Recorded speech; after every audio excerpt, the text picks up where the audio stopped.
مراقبہ کہتے ہیں اللہ تعالیٰ کو یاد کرنا چپکے چپکے، زبان کو ہلائے بغیر دل دل میں اللہ کو یاد کرنا، اس کو کہتے ہیں مراقبہ۔ اور یہ بڑا عظیم الشان عمل ہے۔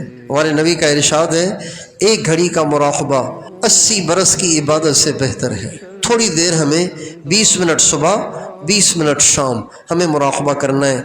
جب آپ شروع میں بیٹھیں گے تو آپ کو ادھر ادھر کے خیالات بہت آئیں گے اور آپ کو کچھ محسوس ہی نہیں ہوگا، لیکن مایوس نہیں ہونا۔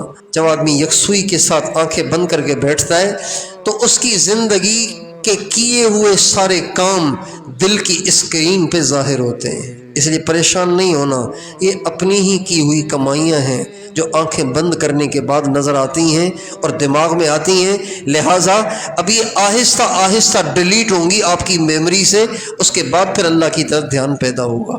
لہٰذا ہمیں 20 منٹ صبح 20 منٹ کم از کم شام آنکھیں بند کر کے بیٹھنا ہے۔ ادھر ادھر کے خیالات آئیں تو بے توجہی اختیار کرنی ہے اور دھیان جمانے کی کوشش میں لگے رہنا ہے۔ آہستہ آہستہ فضول خیالات ختم ہو جائیں گے، دل پہ دھیان جمنا شروع ہو جائے گا، اور چند دن میں ہی آپ اپنے دل میں اللہ تعالیٰ کی محبت کو خود محسوس کریں گے۔